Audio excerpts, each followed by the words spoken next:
Qué alegría poder estar acá y compartir con ustedes. Discúlpenos que la verdad estábamos ahí, allá en otra iglesia. Uno se tiene que partir para ver a tantos amigos y tanta gente y compartir, pero es muy bueno que podamos hacerlo. Y gracias por la oportunidad de poder compartir la palabra acá. Ya en este febrero van a ser 4 años que nos fuimos a España. Y la verdad que hemos vivido muchas cosas, muchos temas intensos. Y podemos decir que Dios ha sido bueno y que Dios está cumpliendo un propósito. Eso por encima de todas las cosas. Estuvimos pastoreando una iglesia en un formato tradicional. Fue una bendición. Dios nos permitió pastorear allí. Tomamos una iglesia con 40 personas y a lo largo de 10 meses más o menos ya teníamos 80 y estábamos trabajando allí. Se convirtieron 10 españoles en ese tiempo. Fue realmente una bendición muy grande. Pero en este formato que Dios nos ha llevado a trabajar ahora, que es un formato de negocios y misiones, hemos visto que Dios quería de nosotros otro tipo de trabajo. Estamos bien enfocados como profesionales en medio de España, abriendo un camino quizás un poquito distinto. Y a diferencia de la vez pasada que habíamos ido en el formato tradicional, sostenido económicamente por la iglesia, era otra realidad. Ahora nosotros estamos viendo cómo tenemos un acceso a mucha gente que nosotros no teníamos de ninguna manera por medio del formato tradicional. Estamos muy en contacto con padres, con gente, con empresarios que nos están permitiendo llegar al corazón de gente de una manera muy distinta. Entonces finalmente renunciamos a la iglesia porque habíamos tomado un compromiso un año que luego íbamos a ver de renovar. Al año decidimos que mejor iniciar algo en nuestra casa, y hace 2 meses, 3 meses más o menos estamos en nuestra casa iniciando algo. Allí está Chichi y Alejandra también, ha sido una bendición, y alguna gente más conocida, y está siendo estamos arrancando de cero, pero totalmente en medio de otro formato. Déjeme contarle un testimonio. Antes de que venga Geraldine, que nos va a contar otro más, pero yo le voy a contar uno mío, Geraldine le cuenta uno de ella. Dios me ha dado la oportunidad de ser el representante de este producto italiano que puedo vender a lo largo de España y otros lugares más del mundo. Y ha sido muy sacrificado, muy comenzar de abajo, de cero, ir, lucharlo, presentar el producto, la gente no me conoce, soy extranjero en España, todo eso. Pero Dios me ha dado gracia y he podido ir adelante. De repente hay un cliente de Cataluña que me llama y me dice: Mauricio, estoy interesado en comprar tu producto, ven a verme. Voy, me hago las 4 horas, manejo hasta allí, llego, hablo con él, le hago la presentación del producto. Resulta que él estaba considerando un producto de la competencia, mi producto y un producto usado. Y él tomó el contrato para desmantelar una central térmica, o sea que él iba a desmantelar la central térmica con la herramienta que comprara, por lo cual para él esta herramienta significaba muchísimo realmente dentro de su proyecto. Entonces empezamos a hablar, y a él le gustó mucho porque yo le daba el mejor precio, yo estaba bien entre medio entre el usado y el de la competencia, entonces por calidad-precio yo le convenía muchísimo. Entonces él me dice: ¿tienes una de estas funcionando en algún lugar de España? Y digo: en España no, pero sin duda la fábrica en algún lugar del mundo tiene alguna trabajando, te voy a conseguir un video, te lo voy a mandar. Muy bien. Hablo con la fábrica, le digo, con el dueño, le digo: mira, necesito un video tal y tal cosa. Me dice: mira, de esa herramienta exclusivamente no tenemos, porque esa herramienta es una herramienta que nunca hemos vendido, y si tú la vendes serás el primero que habrá vendido esa herramienta. Dice: pero no hay nada que temer porque en realidad es todo computarizado, uno pone los tamaños, se corta el acero para el tamaño, se le pone el cilindro para ese tamaño, se le pone el giro para ese tamaño y ya está, y funciona, está probado. Entonces, claro, yo llamo al cliente y digo, entonces él me dice: envíale un video de una inferior trabajando, él no va a notar la diferencia, así que tú envíaselo y va a estar todo bien. Y yo digo: wow. Tú sabes que yo no le miento a mis clientes. Él sabe que yo soy cristiano, sabe que soy misionero y pastor, y sabe que no miento. Y me dice: Mauricio, si no le mientes vas a perder la venta. Yo digo: bueno, prefiero estar en las manos de Dios con esto que estar en mis manos. Entonces llamé a mi cliente y le dije, mira, José, lamento, pero no tengo un video de esto. Si la vendemos sería la primera que te vendo. Ay, Mauricio, no me digas eso, por favor, un proyecto de este tamaño yo no puedo ponerlo en las manos de un ver qué ocurre y ver si pasa y ver si se puede, y si luego hay un problema y hay esto. Y dice, no, perdóname de todo corazón, pero no te puedo comprar, no te lo voy a comprar porque no me quiero jugar un proyecto tan grande como algo así. Hermano, cuando colgué ese teléfono, lloré lo que no tenía nombre. Digo, Dios, no puede ser una venta tan importante, algo tan así. Aparte, una compañía muy conocida en Cataluña, muy conocida. Digo, yo no puedo perder esta venta. Y lloré. Le hago un paréntesis. Dios me mostró hace algún tiempo atrás, cada vez que pierdo una venta, yo perdí una venta, yo me ponía tan mal. Porque en medio de la crisis, tener una venta me significaba sostener a mi familia por el tiempo que fuera, pero significaba una venta, un tiempo de poder sostener mi familia bien. Y no es lo mismo perder una venta en época de bonanza, que si no vendes aquí, vendes allá, que perder una venta es cuando si no haces esa venta, no haces otra. Y tuve varias ventas que perdí en épocas de crisis, y al principio que me ponía mal y que lloraba mucho, Dios me decía, Mauricio, ¿tú crees que el de la competencia no tiene que comer también? ¿Tú crees que el de la competencia no tiene una familia que sostener? Dice, gózate hoy porque esa persona de la competencia hoy ha podido llevar el pan a su casa y lo ha llevado con dignidad. Yo te cuido a ti por otro lado. A partir de ahí dejé de llorar cada vez que no hago una venta, porque le he dado dirección de reino a las ventas que no tengo. Y para el cristiano, los que estamos en Cristo, no hay tal cosa, no hay, hermanos, para nosotros competimos como el resto, pero nosotros tenemos un cuidado de Dios, que si la bendición no viene por una venta, va a venir por otro lado, porque Dios nos cuida de una manera que el mundo no recibe ese cuidado, pero también la misericordia de Dios se extiende hacia el de la competencia, que también tiene una familia que sostener. Así que la próxima vez que te ocurra algo similar, dale gracias a Dios que el otro está siendo provisto y cuidado también de parte de Dios, aunque el otro no se dé cuenta que sea Dios el que está ahí. Muy bien. Entonces en ese pensamiento lo dejé en las manos de Dios y seguí de largo. Lo único que yo le dije a él, yo digo, mira, lo único que yo quiero que tú tomes into account es que yo te estoy siendo honesto y que yo te he hablado con la verdad. Esto es lo que es. Yo quiero que sepas que hay una fábrica detrás que te está respaldando, que no es Mauricio Álvarez, es toda una fábrica, y eso es lo que yo te puedo dar. Pero entiendo lo que tú dices, estamos en paz. A las 3 semanas estoy en medio de una feria en Francia, él me llama. Me dice, Mauricio, mira, quiero hablar contigo. Me dice, tú sabes que el de la competencia me iba a ir con él a comprar el otro más caro, la verdad no fue honesto conmigo. Y yo valoro la honestidad que tú tuviste y tu precio me sirve. Y dice, entonces yo quisiera comprártelo a ti, pero yo tengo miedo. Entonces yo le dije, tranquilo.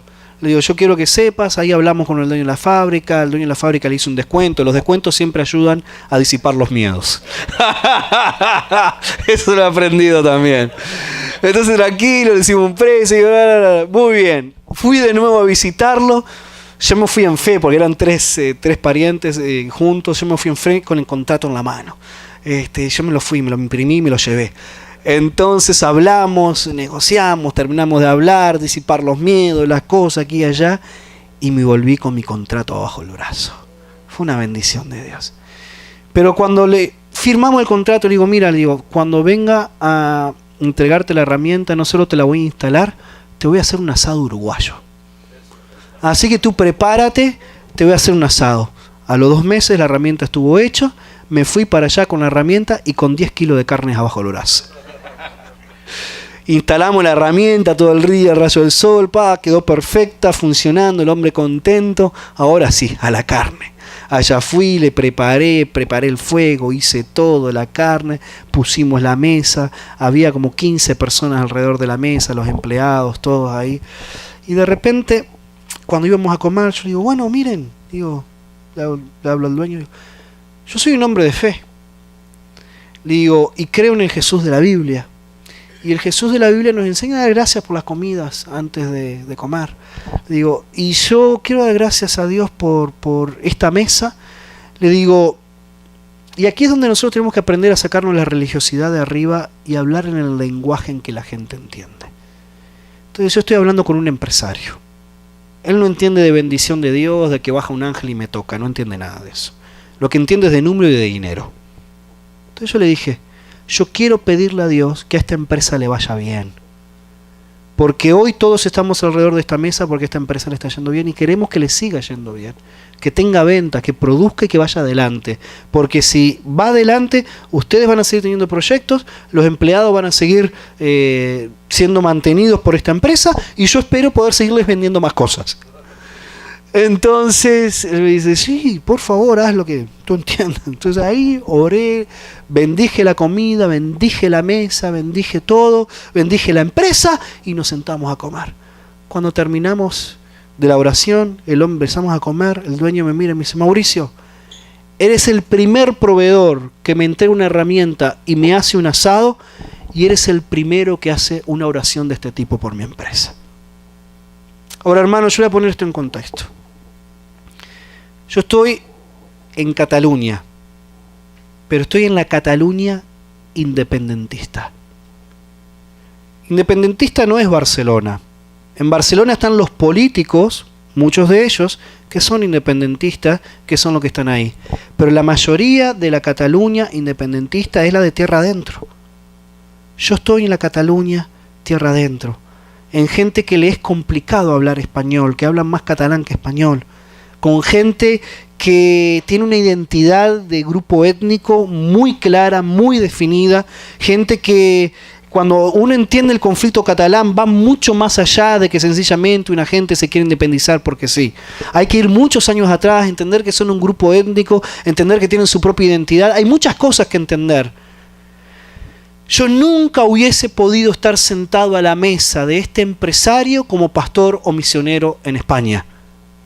Pero sí he podido estar sentado a su mesa, mostrando lo que yo soy, genuinamente lo que yo soy, sencillamente por ser empresario y cumplir mi rol.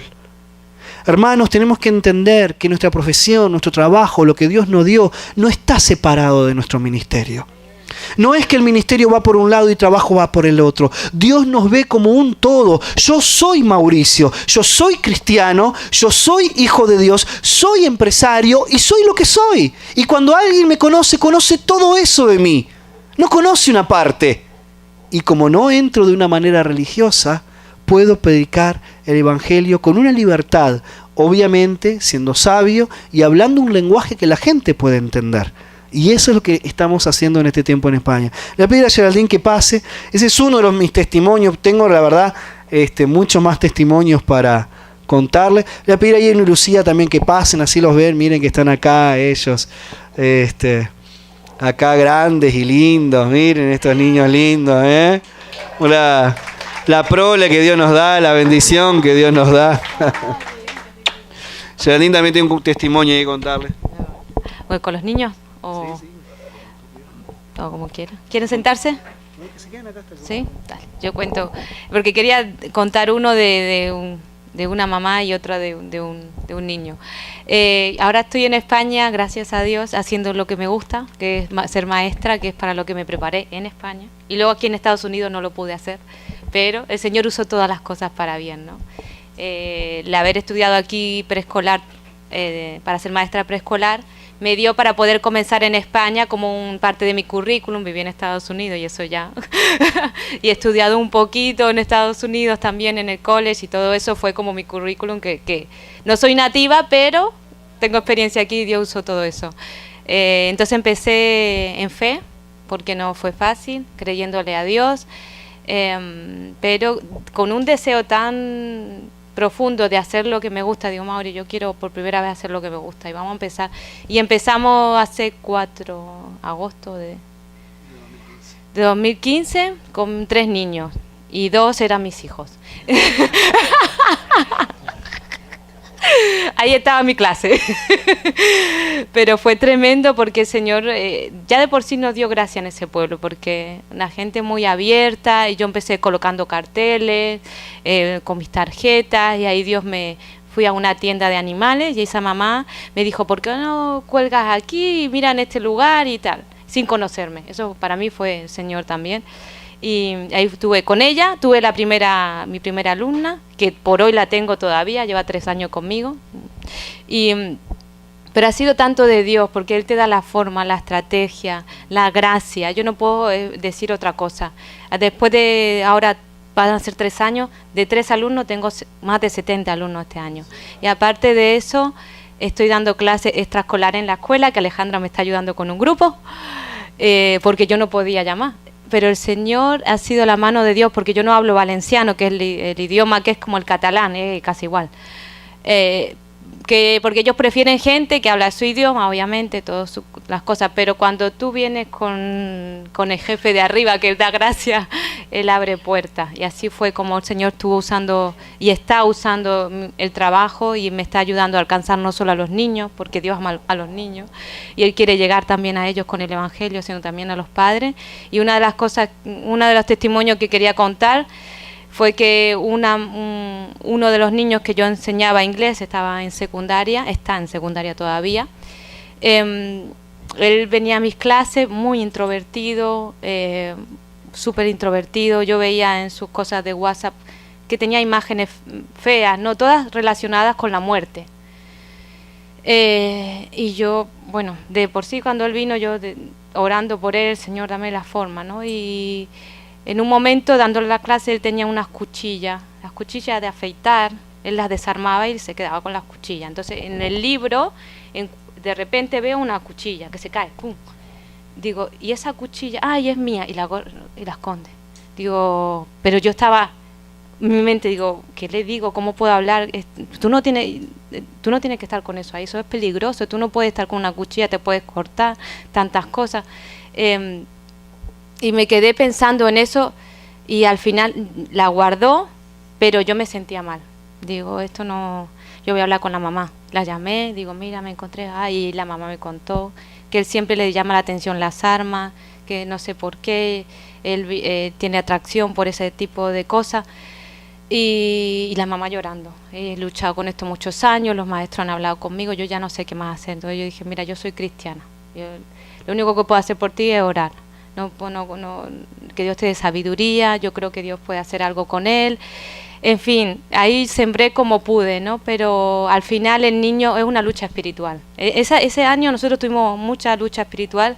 Es más, yo le digo a los niños que yo no celebro Halloween. Y ese año nos tiraron huevos en la ventana. Esa es la noche de Halloween. Había más lucha de lo que uno piensa, porque uno ve solamente lo superficial, pero ahí está el enemigo trabajando. Ese niño al final no aguantó más y me dijo que no quería venir más a mi clase. Pero ahí yo hablé con la mamá y yo voy a seguir orando por él para que Dios trabaje. Yo lo que, quizás esta historia no terminó con una conversión, pero Dios usó un versículo que nosotros tenemos que sembrar. Día, mañana, noche, en proverbio está, en la mañana, en la tarde, en la noche, el granjero sale a sembrar y él no está pensando si voy a cosechar 1, 2 o 3, no sé.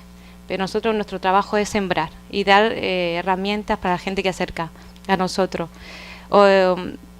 Otro caso fue de un niño vino con agresividad a mi clase, insultando a los niños, que tú eres tonto, que tú eres no sé qué. Yo ahí lo frené en seco, no, así tú aquí, a mí, mis niños, tú no le hablas así, te acaban de conocer, mira tú cómo te estás ganando enemigos sin conocerlo. Ni siquiera le ha dado la oportunidad. Entonces, intento dar valores en la clase.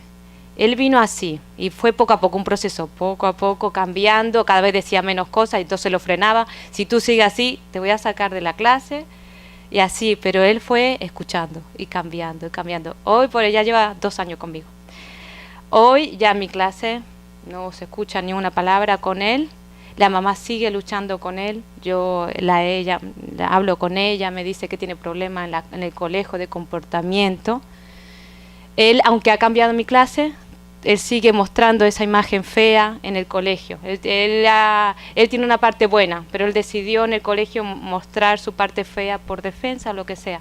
Lo que sé es que él ha ido cambiando en mi clase. Ahora falta que él cambie a la escuela, y es lo que yo quiero más adelante ir hablando con él, porque sé que el Señor va a ir usando todas las cosas para bien. Y Dios también hablar con su mamá, acercarme a ella, porque yo entiendo lo que ella está sufriendo. Hubo una época también que yo lo sufrí también.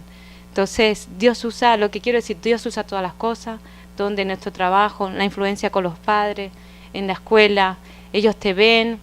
Dios me ha dado gente también que sin ser cristiana se portan como cristianos.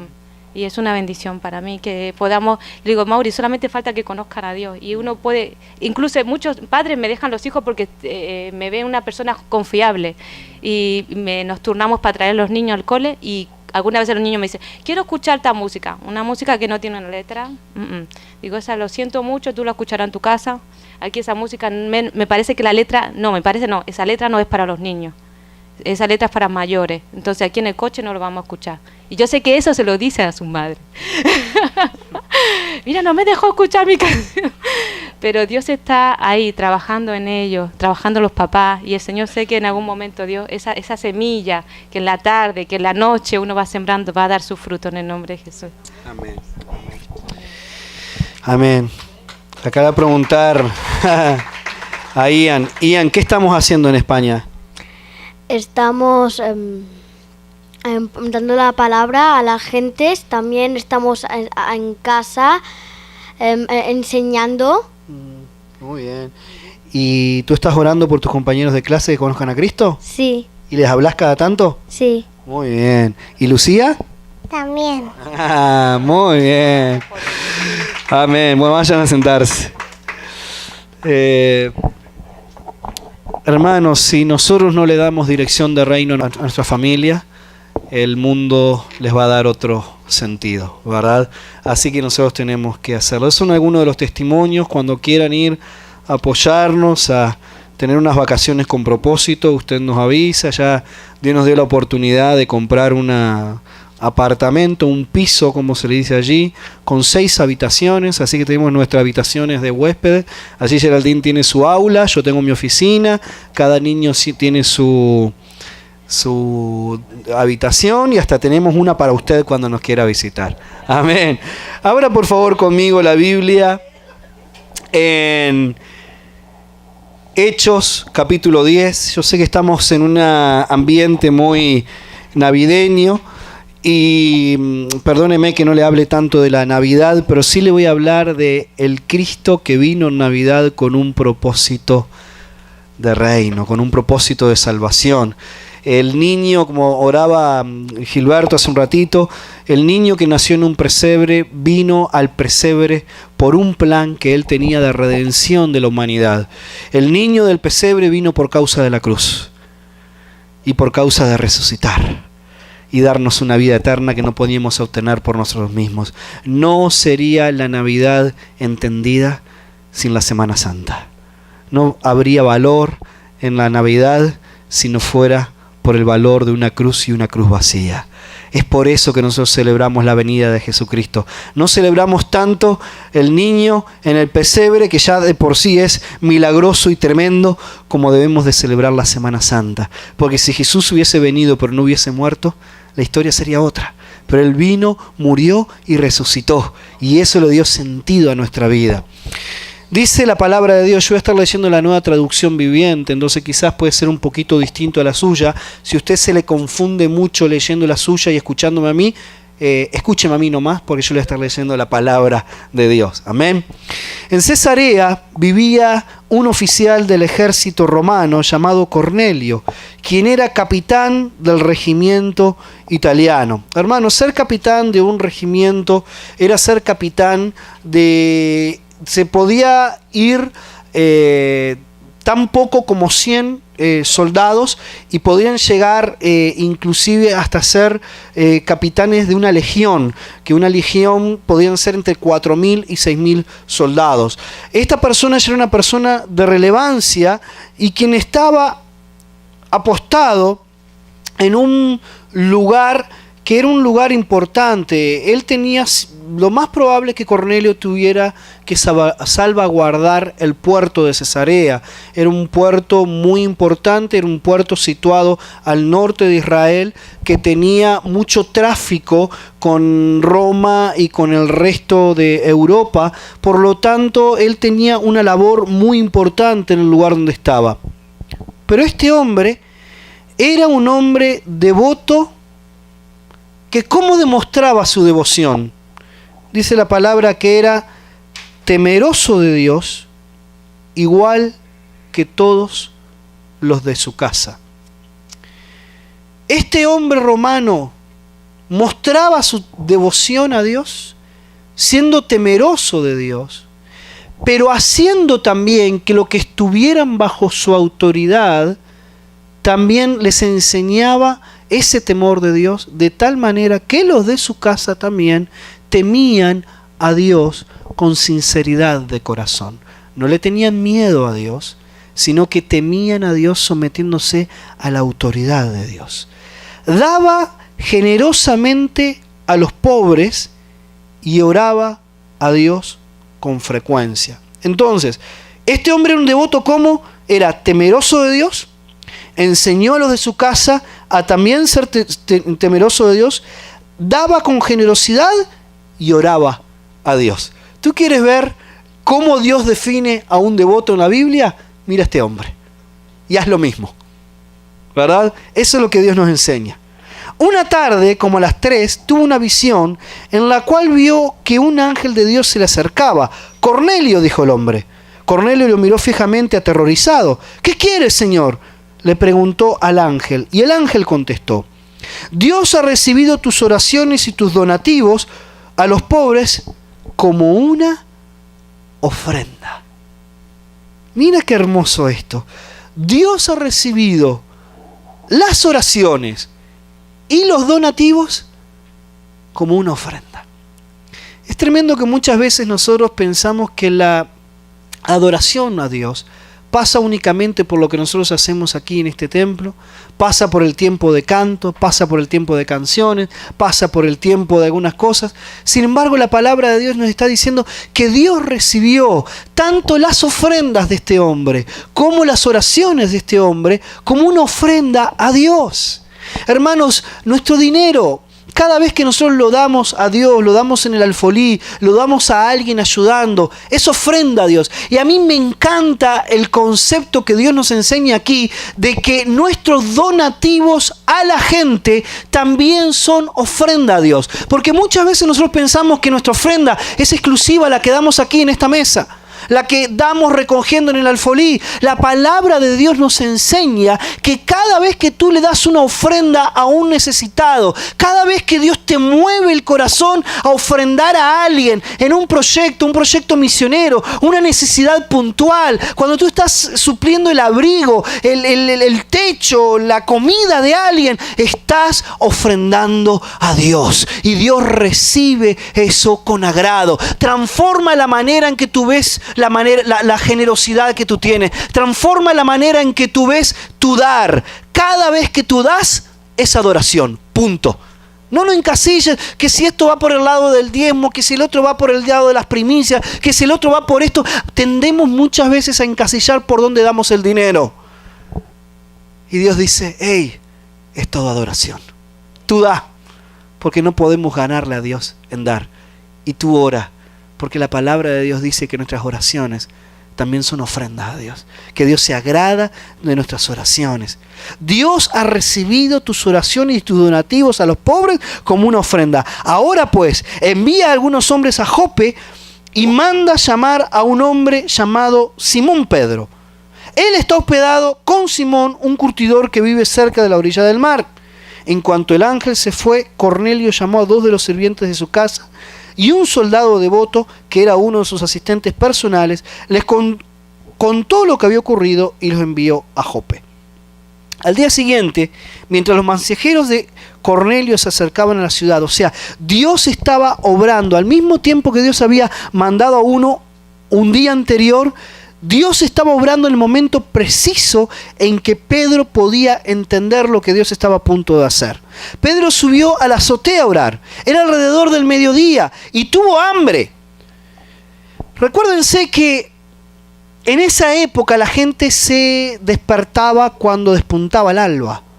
Quiere decir que Pedro se había levantado por lo menos entre 5:30 y 6 de la mañana. ¿Verdad? Ya a las 6 de la mañana le puedo asegurar que el hombre tenía hambre. Pero mientras preparaban la comida, cayó en un estado de éxtasis. Vio los cielos abiertos y algo parecido a una sábana grande que bajaba por sus 4 puntas. En la sábana había toda clase de animales y reptiles y aves. Luego una voz le dijo: levántate, Pedro, mátalos y come de ellos. No, Señor, dijo Pedro. Jamás he comido algo que nuestras leyes judías declaren impuro e inmundo. Pero la voz habló de nuevo: no llames a algo impuro si Dios lo ha hecho limpio.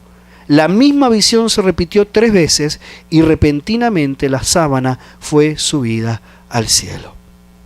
Hermanos, aquí tenemos al Dios de la Biblia. Tenemos al Dios creador de los cielos y la tierra y creador de todo lo que hay en la tierra, aún de los reptiles, el cerdo, las aves y todo lo que hay ahí. Y el Dios creador se le presenta a la creación y le dice: mata y come. Mata y come. ¿Tienes hambre? Mata y come.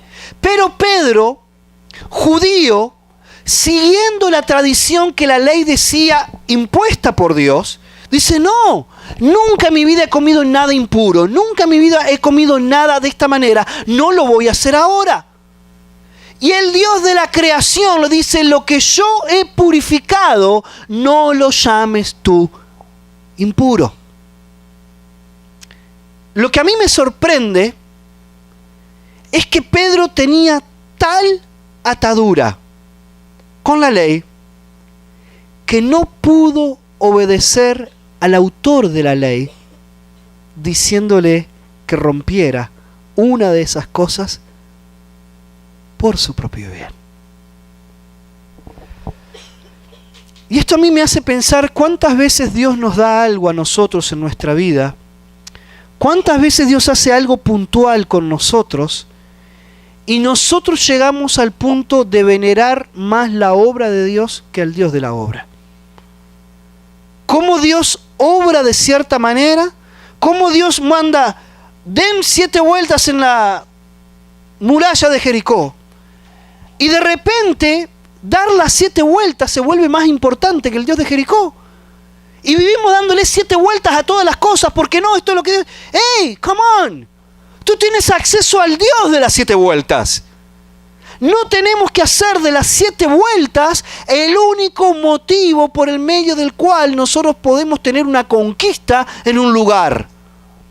Y de repente el recurso, la herramienta, lo que Dios nos dio en un momento puntual, tenemos la capacidad de adorarlo, de hacer de eso un pequeño Dios y hacerlo más importante que Dios mismo. Si el Dios de la Biblia se te revela y el Dios de la Biblia mismo te insta a ir en contra de algo mismo que Él dijo en algún momento, el Dios de la Biblia tiene un plan. Si Dios se le reveló a Pedro de esa manera, era porque Dios tenía un plan por encima de eso. Dios ya había venido a la tierra por medio de Jesús, ya había muerto en la cruz, ya había resucitado. Ahora, Jesús les dijo a todo el pueblo: este evangelio del reino será predicado para testimonio en todas las naciones y luego vendrá el fin. La palabra naciones en el griego original significaba etne, grupo étnico. Y Dios había dicho: este evangelio del reino será predicado en todo el mundo para testimonio de todos los grupos étnicos de la tierra, no solo de los judíos, y luego vendrá el fin. También Dios dijo en Hechos 1:8: me seréis testigos en Jerusalén, Judea, Samaria y hasta lo último de la tierra. O sea, era una palabra que Pedro tendría que haber entendido que el evangelio que había sido dado por medio de Jesucristo era no exclusivamente para los judíos, sino que era para todo el mundo. Pero Pedro seguía en su mente y en su corazón aferrado a que el evangelio era exclusivamente para los judíos. Exclusivamente para los judíos. Y Pedro no salía de esa situación. Y Dios tuvo que trabajar con Pedro de una manera totalmente distinta para que Pedro pudiera salir del embote mental que tenía, que no le permitía entender las palabras y las escrituras como verdaderamente tenían que ser entendidas. Entre tanto, versículo 17, Pedro quedó muy desconcertado. ¿Qué podría significar la visión? Justo en ese momento los hombres enviados por Cornelio entraron a la casa de Simón. De pie frente a la puerta, preguntaron si se hospedaba allí un hombre llamado Simón Pedro. Entre tanto, mientras Pedro trataba de descifrar la visión, el Espíritu Santo le dijo: 3 hombres han venido a buscarte, levántate, baja y vete con ellos sin titubear. No te preocupes, porque yo los he enviado. Entonces Pedro bajó y dijo: yo soy el hombre que ustedes buscan. ¿Por qué han venido? Y ellos dijeron: nos envió Cornelio, un oficial romano. Es un hombre devoto y temeroso de Dios, muy respetado por todos los judíos. Un ángel santo le dio instrucciones para que vayas a su casa a fin de que él pueda escuchar tu mensaje. Entonces Pedro los invitó a los hombres a que quedasen a pasar la noche. Al día siguiente fue con ellos acompañado con algunos hermanos de Jope. Llegaron a Cesarea al día siguiente. Cornelio los estaba esperando y había reunido a sus parientes y amigos cercanos. Cuando Pedro entró en la casa, Cornelio cayó a sus pies y lo adoró. Pero Pedro lo levantó y le dijo: ponte de pie, yo soy un humano como tú. Y con esto, hermanos, ya desbaratamos toda la teología del Papa y de esto, y que el Santo Pedro y todo eso. Ahí toda esa teología, pero se lo dejo para Gilberto para otro momento que le dé una clase de eso. Entonces conversaron y entraron en donde muchos otros estaban reunidos. Y Pedro les dijo: ustedes saben que va en contra de nuestras leyes que un hombre judío se relacione con gentiles. Hermanos, Pedro marcó la cancha inmediatamente. Puso el cerco de protección. Ustedes saben que para nosotros es un pecado reunirnos. Hermanos, en el término que Pedro lo dijo, le estaba diciendo a un oficial romano: para nosotros es un pecado reunirnos con inmundos, reunirnos con gentuza. Hermano, ese oficial romano podría haber agarrado él no tenía que haber agarrado el pescuezo a Pedro. Él podría haber hecho los ojos así. Y Pedro dejaba de decir.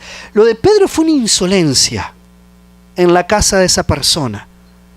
Porque él tenía un orgullo de toda la ley que él seguía, un orgullo por todo lo obediente que él era a lo que Dios le hablaba, y porque era judío de judíos. Él sentía todo ese orgullo adentro. Pero Dios ha desbaratado todo eso.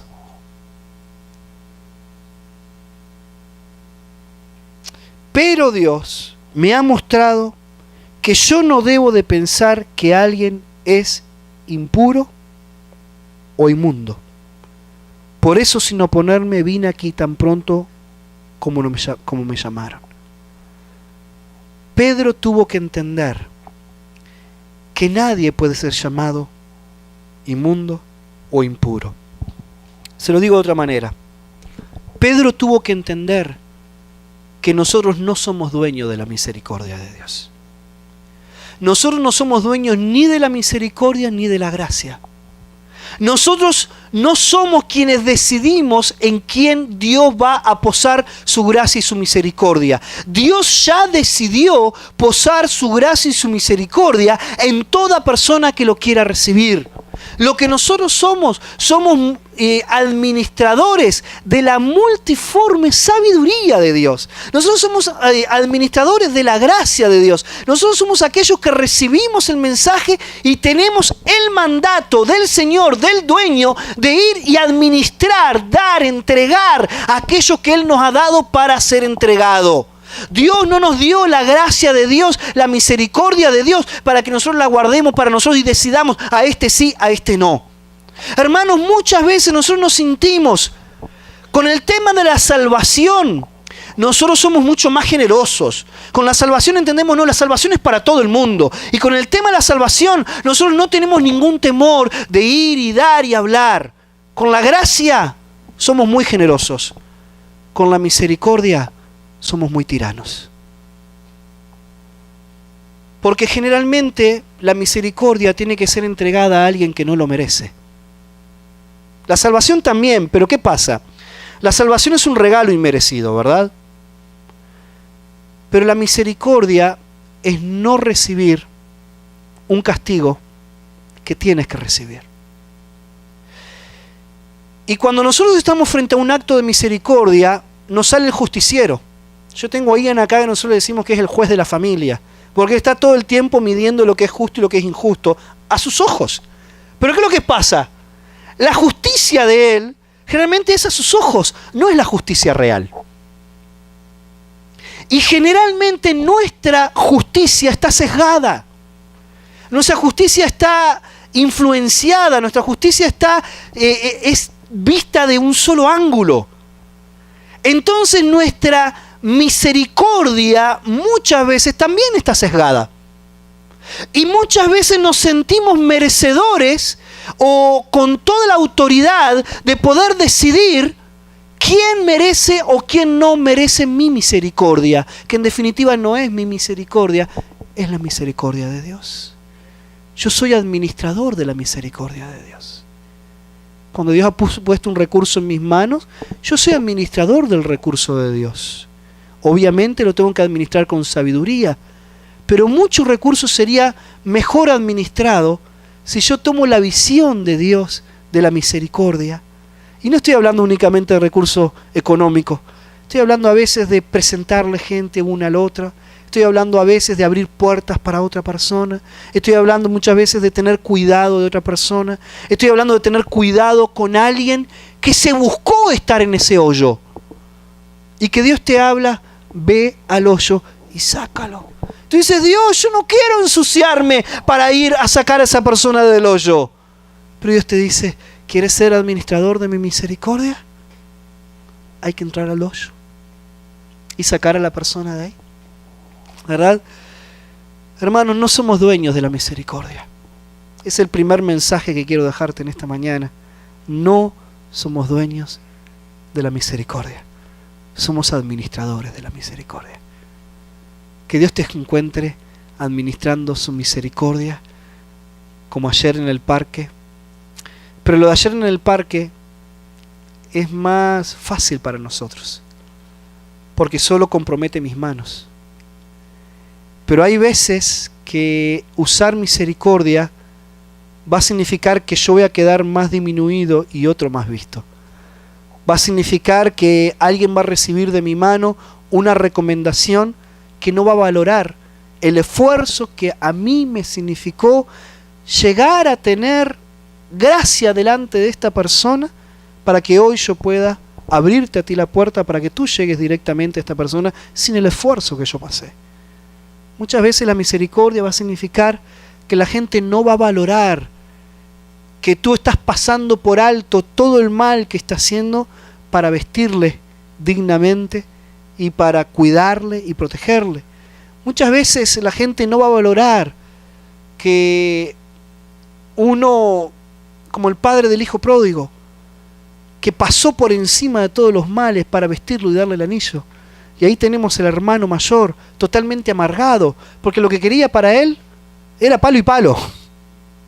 No quería misericordia para el hermano, quería justicia para el hermano. Hermanos, y muchas veces la justicia es contradictoria a la misericordia. Por eso Dios dice, aunque soy un Dios justo, soy un Dios clemente y misericordioso. Porque si Dios nos tratara con justicia, ninguno de nosotros estaríamos aquí sentado en esta silla. Es por eso que cuando Dios mandó a Jesús a la tierra, Dios no lo mandó en justicia. Dios lo mandó lleno de gracia y misericordia, para que Jesucristo pudiera abrazarnos en algo que nosotros no podíamos hacer por nosotros mismos. Y que nosotros pudiéramos acceder a una salvación que no nos correspondía de ninguna manera. Por eso, sin oponerme, vine aquí tan pronto como me llamaron. Ahora díganme por qué enviaron por mí. Cornelio contestó: hace 4 días yo estaba orando en mi casa como a la misma hora, las 3 de la tarde, de repente un hombre con ropa resplandeciente se paró delante de mí y me dijo: Cornelio, tu oración ha sido escuchada y Dios ha tomado en cuenta tus donativos para los pobres. Ahora envía mensajeros a Jope y manda a llamar a un hombre llamado Simón Pedro. Está hospedado en la casa de Simón, un curtidor que vive cerca de la orilla del mar. Así que te mandé a llamar de inmediato y te agradezco que hayas venido. Ahora estamos todos aquí delante de Dios esperando escuchar el mensaje que el Señor te ha dado. No hay predicador que no quiera una situación como esta. ¿Sabes lo que es que te reúna? Ahí estarían reunidos por lo menos cerca de 30 personas. Su familia extendida, sus criados de confianza y sus soldados de confianza. No hay nada, no hay mejor multitud que la que te diga: estamos listos para recibir a Jesucristo como nuestro Salvador. Dinos cómo. Oh, gloria. Yo estoy orando por eso en España. Yo estoy orando, ¿saben cuál es nuestra oración en España? Es: Dios, aquellos que han de ser salvos y que tú ya sabes y que tú ya estás trabajando en ellos, guíanos a ellos. Y danos un encuentro con ellos. Y permítanos tener la sabiduría de entender tu obra y darle la palabra exacta acerca de Jesús. Así es que estamos viendo conversiones de españoles ahora en España. Porque no es nuestra obra, es la obra de Dios. Pedro no puede decir que él convirtió a esta gente. Pedro ni siquiera puede decir que él trabajó para llevar a esta gente a Cristo. Pedro solo puede decir: yo estuve en el momento correcto y cuando Dios me habló, obedecí. Eso es lo único que puede decir Pedro. Pero la obra es de Dios, porque siempre la obra es de Dios. Dios ya está obrando en gente, hermano. Nosotros pensamos que llevar el evangelio es un tema nuestro, hermano. Dios es el que está preocupado por la gente de este mundo. Y así como Dios vino a ti en un encuentro y Él trabajó en tu corazón y hizo que tu corazón ardiera de hambre por Él hasta que alguien te presentó el evangelio, Dios sigue haciendo lo mismo. Pero necesitamos de Pedros que saquen de su mente la manera de ver las cosas para entender que hay una obra que hacer a tiempo y fuera de tiempo, que tenemos que estar sensibles a la obra de Dios en la vida de la gente para que nosotros podamos ser el instrumento que Dios quiera utilizar. Entonces Pedro respondió, versículo 34, veo con claridad que Dios no muestra favoritismo. En cada nación Él acepta a los que temen y hacen lo correcto.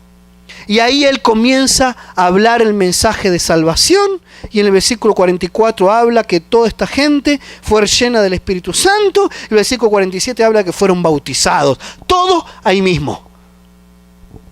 Pero esa declaración de Pedro, la segunda declaración que quiero que te quedes. Primero, que no somos dueños de la misericordia. Segundo, que Dios no tiene favoritos en particular. En todas las naciones, Él busca gente para salvar. Ahora, esta declaración en la boca de Pedro tiene un significado tremendo.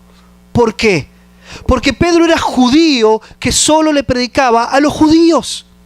Pedro consideraba inclusive, como lo vemos al inicio de esto, predicarle a los gentiles como una aberración. No, a pesar de que Jesucristo mostró un camino distinto, Pedro, en España decimos, se sentía más papista que el Papa. ¿Se entiende esa frase? Muchas veces nosotros nos sentimos más papistas que el Papa. Nosotros somos puristas de esto. Y Dios tiene que decir, escúchame, si yo no soy purista de esto, lo vas a hacer tú. Y muchas veces nos creemos más santos que Dios para hacer cosas. Y Dios no actúa de esa manera. Dios no se acerca a nosotros de esa manera. Que Pedro entendiera todo esto iba a tener un impacto tremendo en la iglesia de Jerusalén y su visión de los gentiles. Recordemos que hasta ese momento el que había tenido un llamado claro a los gentiles, ¿quién era? El apóstol Pablo. Pablo era quien tenía. Pero Pablo no era un apóstol de los 12 originales. Pablo fue añadido más tarde. Que Pedro, como uno de los 12, pudiera literalmente presentarse delante del pueblo, de los líderes de Jerusalén, y decir: Dios me ha dicho que ahora los gentiles tienen que ser alcanzados, comenzó a tener una influencia. Era algo que sacudía las bases de cómo el evangelio estaba siendo comunicado en ese momento. Porque a todos los lugares que iban solo predicaban el evangelio a los judíos. Déjenme poner esto en contexto. En Hechos 1:8 Jesús le dice a los discípulos: vayan por todos lados y prediquen el evangelio. Los discípulos que hicieron, en vez de ir por todos lados, por Judea, Samaria, hasta lo último de la tierra, se quedaron en Jerusalén. Dios tuvo que utilizar la muerte de Esteban y utilizar la misma persecución de Pablo en Hechos 8:1 para que la iglesia pudiera salir de Jerusalén y pudiera llevar el evangelio hasta donde el evangelio no había podido llegar. De repente, esta gente, como es perseguida, lleva el evangelio a Samaria. Y es la primera vez que el evangelio sale de Jerusalén y llega a Samaria. Al llegar a Samaria, el evangelio comienza a multiplicarse entre la gente de tal manera que Pedro por primera vez sale de Jerusalén junto con Juan para ir a Samaria y ver qué es la obra que Dios está haciendo y poner orden sobre la obra, darle dirección a la obra y permitir que la obra crezca. Pero de repente, ya que Pedro estaba en la zona y estaba fuera de Jerusalén, dice: voy a empezar a visitar otros lugares a ver qué está haciendo Dios. Y miren el capítulo 9, versículo 32. ¿Cómo es que Pedro llega a Jope? Y si me dan 5 minutos aquí le termino de rematar el asunto.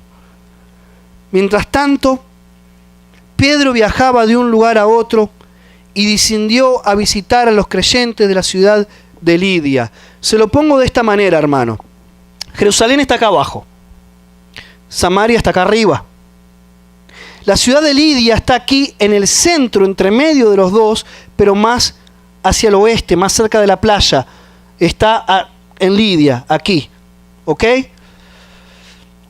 Allí conoció a un hombre llamado Eneas, quien estaba paralizado y postrado en cama hacía 8 años. Pedro le dijo a Eneas: Jesucristo te sana. Levántate y enrolla tu camilla. Al instante fue sanado.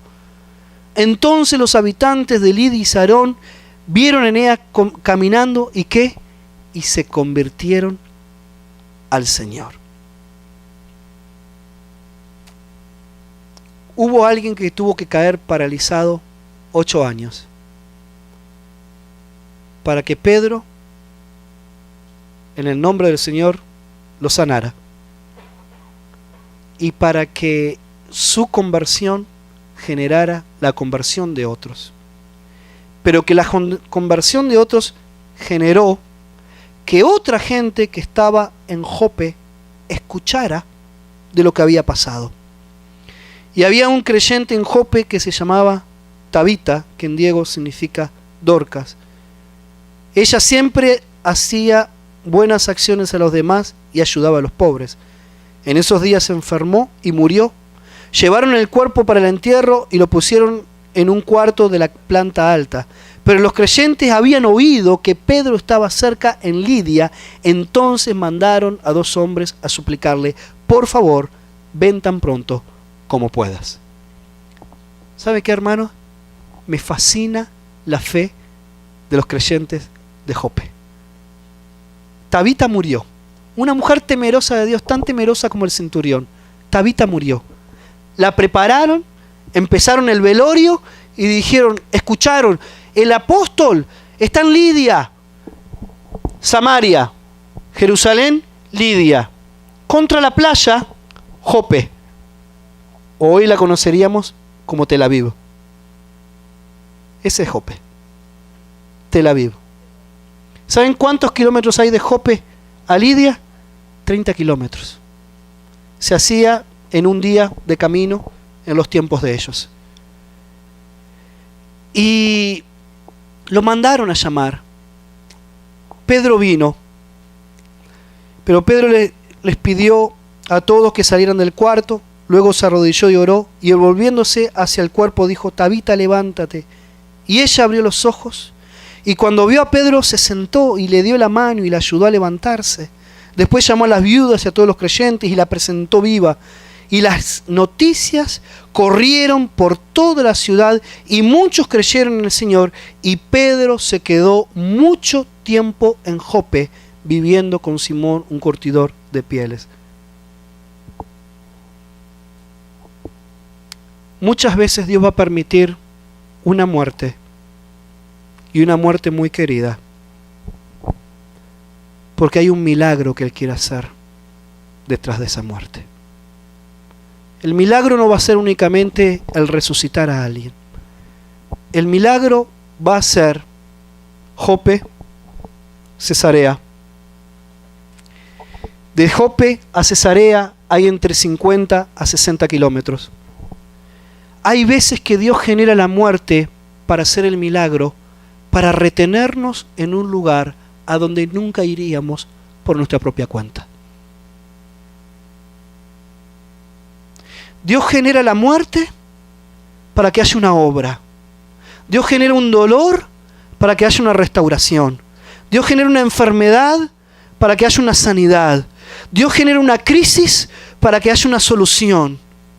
Para que esa solución nos retenga en un lugar donde nunca hubiéramos ido por nuestra propia cuenta, pero es el lugar donde Dios nos quiere mantener, porque al mismo tiempo que Dios me mantiene ahí, a 60 kilómetros, Él le está hablando a un hombre temeroso de Dios, un hombre gentil que con su influencia y su poder puede propagar el evangelio hasta donde nunca había llegado. Era necesario que Pedro llegara a Jope. Y para que Pedro llegara a Jope fue necesario una muerte, la de Tabita. Y para que Pedro llegara a Jope fue necesario que fuera a Lidia a ver a un paralítico. Hermanos, muchas veces lloramos nuestra parálisis. Muchas veces lloramos nuestra muerte. Y no tenemos la capacidad de ver entre lágrimas y lágrimas de que Dios está generando un plan muchísimo más grande de lo que nosotros vemos. Un plan para que Hechos 1:8 pueda cumplirse. Esta gente, Tabita, no sabía que su muerte tenía que ver con Hechos 1:8. Este paralítico no tenía ni idea que su parálisis tenía que ver con Hechos 1:8, con la gran comisión.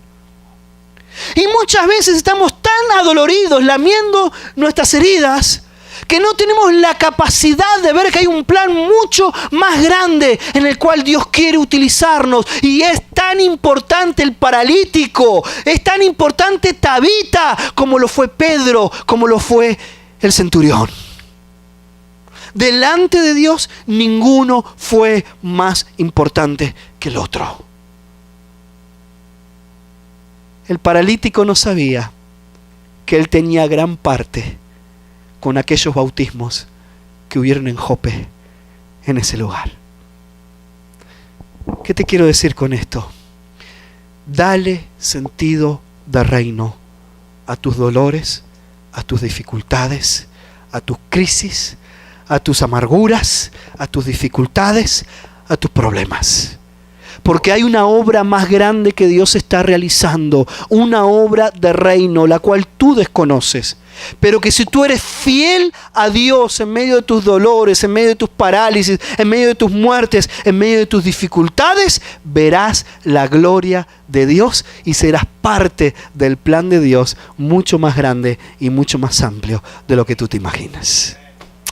Padre, yo te pido en esta mañana que nos enseñes a administrar la misericordia como tú quieres que la administremos. Te pido, Señor, que nos ayudes a ver que tú no tienes favoritos en ningún lugar del mundo y que nuestro rol es predicar a tiempo y fuera de tiempo.